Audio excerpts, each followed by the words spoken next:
ओम शांति। आज की बाबा की साकार मधुर मुरली है 28 अप्रैल 2022 की।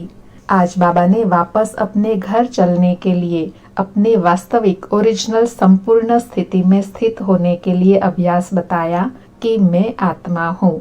इस देह का भान छोड़ते जाओ। मैं इतना अच्छा हूँ, धनवान हूँ, यह सब छोड़ अपने को आत्मा निश्चय कर एक बाप को याद करो। और आज बाबा ने ऊंच तकदीर बनाने का आधार बताया निश्चय। पहला निश्चय हो कि मैं आत्मा हूँ और दूसरा निश्चय कि मुझ आत्मा को पढ़ाने वाला स्वयं भगवान शिव बाबा हैं। और आज बाबा ने मित्र संबंधियों का कल्याण करने के लिए कहा कि बाबा की श्रीमत के अनुसार चिट्ठी लिखनी है। बाबा से श्रीमत लेंगे तो बाबा ऐसे चिट्ठी लिखवाना सिखाएंगे जो पढ़ने वालों के रोमांच खड़े हो जाए। फिर कहा कि तुम कितने सौभाग्यशाली हो जो स्वयं बाबा आकर श्रेष्ठ ते श्रेष्ठ बनने की श्रीमत देते हैं। फिर कहा कि यहाँ जो शरीर छोड़कर जाते हैं फिर दूसरे जन्म में आएंगे वापस बाबा से वर्षा लेने, फिर से बाबा से मिलेंगे। फिर कहा कि बीमारी कोई फट से नहीं छूटती है, अवगुण निकलते निकलते आखिर सर्वगुण संपन्न बन जाएंगे। और याद के लिए कहा कि तुम्हारी आत्मा रूपी सुई पर कट लग गई है, अब चुंबक शिव बाबा आकर साफ करते हैं। साफ होंगे तो साथ चल सकेंगे। फिर आज बाबा ने विशेष कुमारियों को याद किया जो बंधन में हैं कि कुमारियां कितना मार खाती हैं, कितना याद करती हैं। बाबा कमाल है आपकी कि हमको ईश्वरीय लॉटरी मिलती है। फिर कहा कितना बच्चों को मीठा बनना है, प्यार से चलना है, घर वालों को भी उठाना है। कन्या वह जो 21 जन्मों के लिए वर्षा दिलाए। बाबा समझाते हैं तुम ईश्वरीय संतान में बड़ी रॉयल्टी और सयानापन चाहिए। सुनते हैं महावाक्य विस्तार से। आज बाबा कहे मीठे बच्चे अब वापस घर चलना है, इसलिए देह का अभिमान छोड़ते जाओ। मैं इतना अच्छा हूँ, धनवान हूँ, यह सब छोड़ अपने को आत्मा समझो। आज मुरली में प्रश्न है किस निश्चय व धारणा के आधार पर तुम बच्चे अपनी बहुत ऊंची तकदीर बना सकते हो। उत्तर में बाबा ने ऊंची तकदीर बनाने के लिए 2 बातें बताई। पहली बात कि पहला निश्चय चाहिए कि हम आत्मा है, अभी हमें शरीर छोड़कर वापस घर जाना है, इसलिए इस दुनिया से दिल नहीं लगानी है। दूसरा, हमको पढ़ाने वाला और साथ ले जाने वाला शिव बाबा हैं, उनकी श्रीमत पर हमें चलना है। श्रीमत पर चल अपना व अपने मित्र संबंधियों का भी कल्याण करना है। जो बच्चे श्रीमत पर नहीं चलते या जिन्हें पढ़ाने वाले बाप में निश्चय नहीं, वह कोई काम के नहीं, वह चलते चलते गुम हो जाते हैं, ऊंच तकदीर बना नहीं सकते। आज मुरली में गीत हैं ओम नमः शिवाय, ओम शांति। बच्चे बैठे हो और जानते हो कि बाबा के सामने बैठे हैं, कोई सन्यासी उदासी मित्र संबंधी आदि के सामने तो नहीं बैठे हैं। जानते हो कि हम बरोबर अति मीठे बाबा जिसको हम जन्म जन्मांतर याद करते हैं उनके सन्मुख बैठे हैं। हम भी उनके जीते जी बच्चे बने हैं। सन्यासियों के तो फॉलोअर्स बनते हैं, रहते तो अपने घर में है ना, वह फॉलोअर्स कहलाते हैं परंतु फॉलो नहीं करते हैं। तुम बच्चों को फॉलो करना है।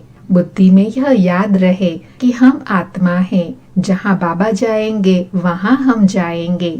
निराकार बाबा परम धाम से यहाँ आए हैं, पतितों को पावन बनाने आएंगे तो पतित दुनिया में, पतित शरीर में जो पहले नंबर में पावन था, जिसने 84 जन्म भोगे हैं, उनमें ही बैठकर यह सब समझाते हैं। यहाँ बहुत बच्चे बैठे हैं, टीचर कोई एक को पढ़ाएंगे क्या? भगवान वाच सिर्फ अर्जुन प्रति, ऐसे तो हो न सके। बच्चे जानते हैं हम आत्माएं बाप के सामने बैठी हैं और कोई भी सत्संग में ऐसा नहीं समझेंगे। तुमको समझाया जाता है कि तुम्हें अभी वापस चलना है, शरीर तो यहाँ ही छोड़ना है, इसलिए देह का अभिमान छोड़ते जाओ। मैं इतनी अच्छी हूँ, धनवान हूँ, यह सब छोड़ना है। मैं आत्मा हूँ, यह निश्चय करना है। बाबा कहते हैं देह और देह के कनेक्शन में जो भी बातें हैं उन सबको भूल यह निश्चय करना है कि मैं आत्मा हूँ और मुझे वापस अपने घर बाबा के साथ जाना है। बाबा को याद करते करते बाबा के साथ चल पड़ना है। शिव बाबा कहते हैं मुझे तो देह अभिमान हो न सके क्योंकि मुझे अपनी देह तो है नहीं। तुमको भी पहले यह देह अभिमान थोड़े ही था। जब तुम आत्मा मेरे पास थी फिर तुमने 84 जन्म पार्ट बजाया। तुम कहेंगे हमने राज्य भाग्य लिया था फिर हराया। अब फिर तुमको मुक्ति धाम वापस ले चलने आया हूँ। शरीरों को तो नहीं ले जाऊंगा, यह पुराना शरीर है, इसका भान तो बुद्धि से तोड़ना है। रहना भल अपने गृहस्थ व्यवहार में है।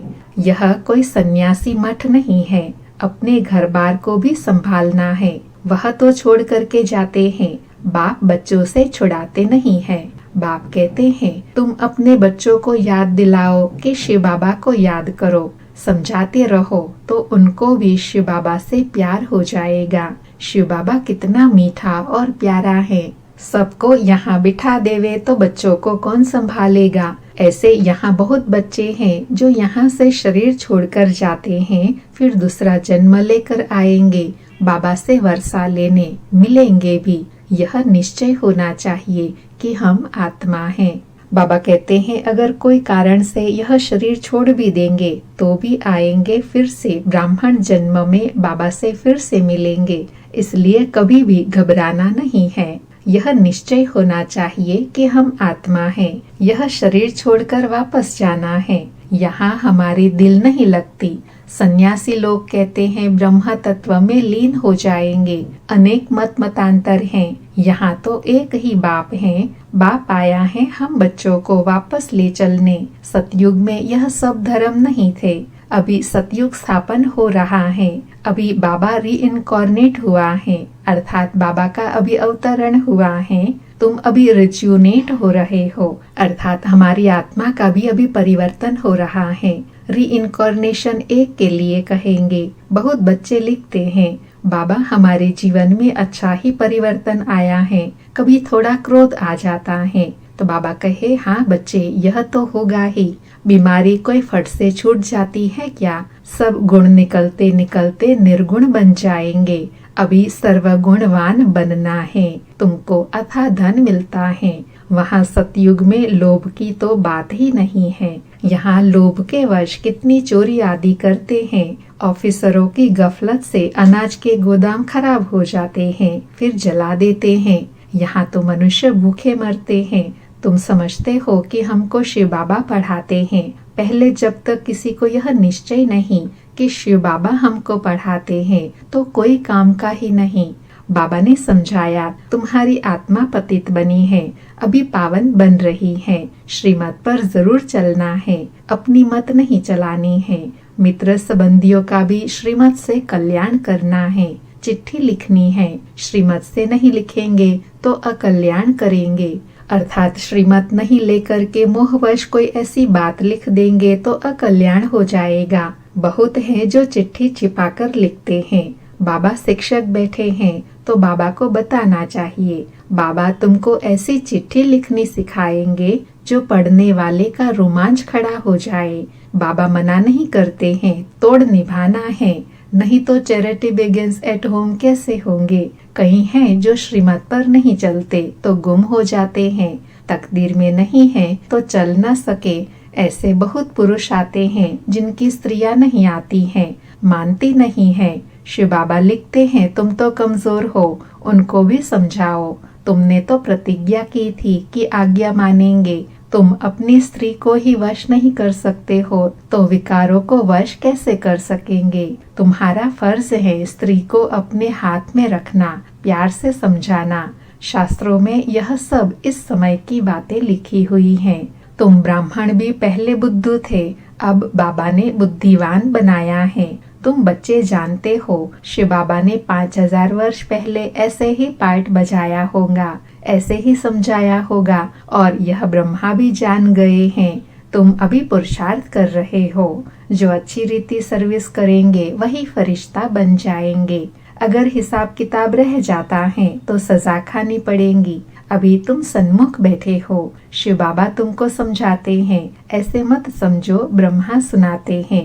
शिव बाबा कहते हैं, बच्चे अब नाटक पूरा होने वाला है, तुम मेरे से योग लगाओ तो पवित्र बन जाएंगे। तुम जानते हो अब साजन शिव बाबा लेने आए हैं और तुमको पढ़ाते भी हैं। कितना वंडर है, तुम कितने सौभाग्यशाली हो। तो एक की श्रीमत पर चलना चाहिए ना। कहते हैं तुम सबसे श्रेष्ठते श्रेष्ठ हो। मैं श्री श्री हूँ, तुमको श्री श्री श्रेष्ठ बनाता हूँ, श्रेष्ठ दुनिया बनाता हूँ। यहाँ कितने पतित हैं और अपने ऊपर भी श्री का टाइटल रखाते हैं। तुम रावण पर विजय प्राप्त करते जाते हो। तुम्हारी आत्मा रूपी सुई पर कट लग गई है। अब चुंबक शिव बाबा आकर साफ करते हैं। साफ होंगे तो साथ चलेंगे। कट उतारने के लिए बाबा को याद करना है। माताएं श्री कृष्ण के मुख में माखन देखती हैं, वह है स्वर्ग रूपी माखन। दो बिल्ले आपस में लड़ते हैं, माखन श्री कृष्ण को ही मिलेगा।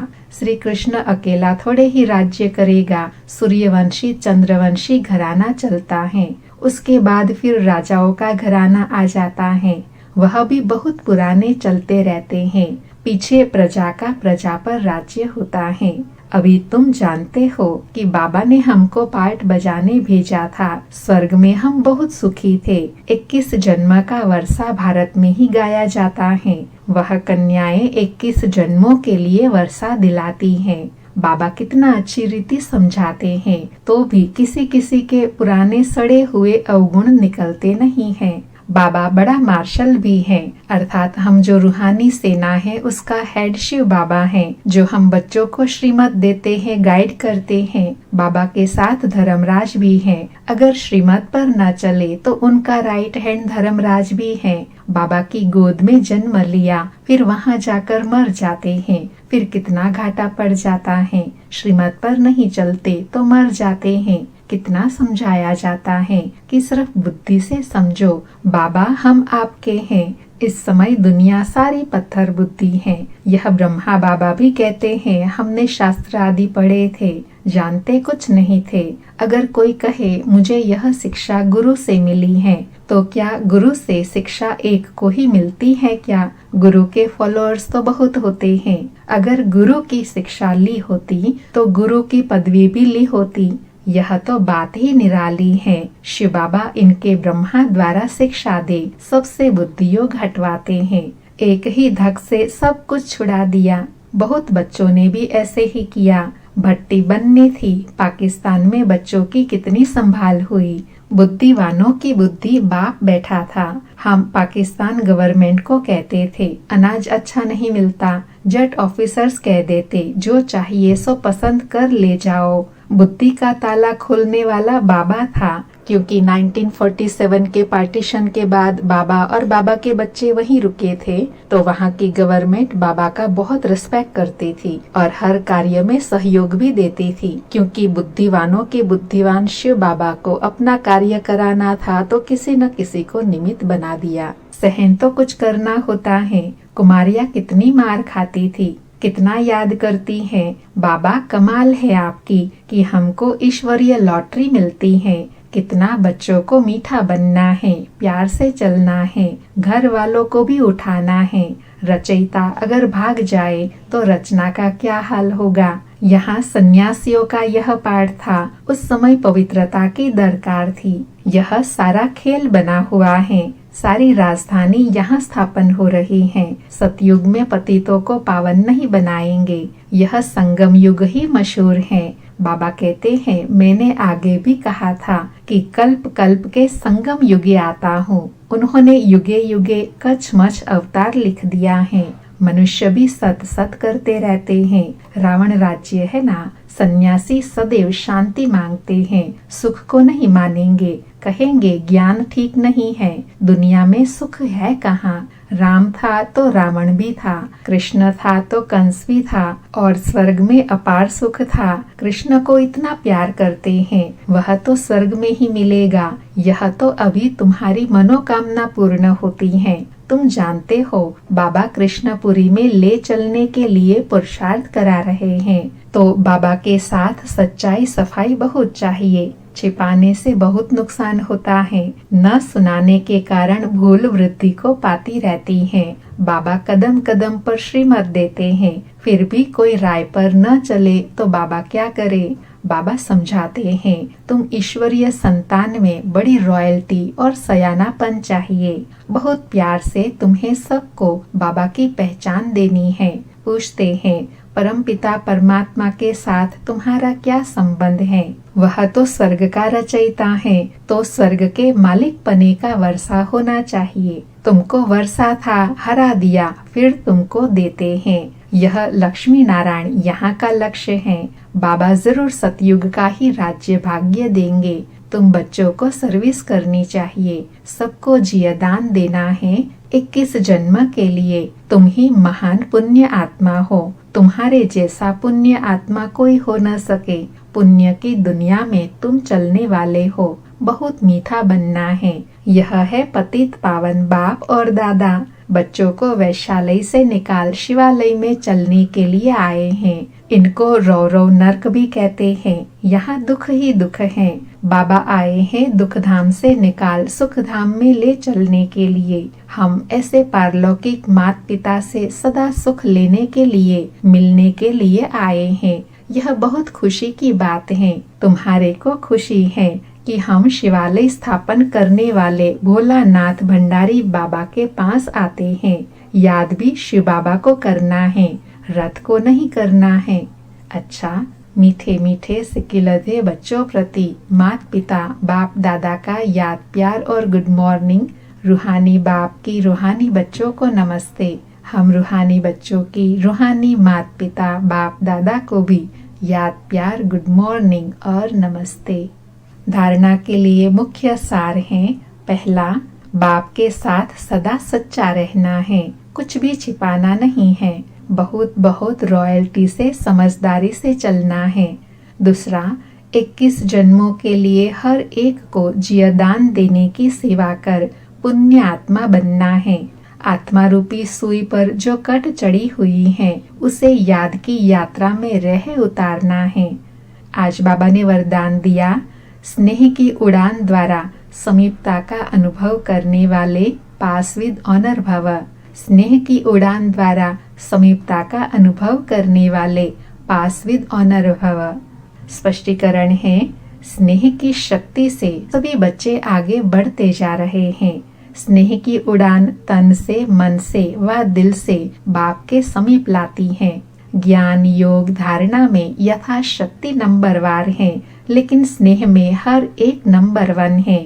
स्नेह में सभी पास है। स्नेह का अर्थ ही है पास रहना और पास होना व हर परिस्थिति को सहज पार कर लेना। ऐसे पास रहने वाले ही पास विद ऑनर बनते हैं। आज का स्लोगन है, माया और प्रकृति के तूफानों से सेफ रहना है तो दिल तख्त नशीन बन जाओ। बाबा सदा सेफ रहने की युक्ति बता रहे हैं कि सदा बाबा के दिल तख्त नशीन बने रहेंगे तो कोई भी तूफान परिस्थिति बाबा के दिल तख्त तक नहीं पहुंच सकता। इसलिए सदा सेफेस्ट स्थान है बाबा का दिल तख्त। सदा उसमें विराजित रहेंगे तो सदा सेफ रहेंगे। अच्छा, ओम शांति।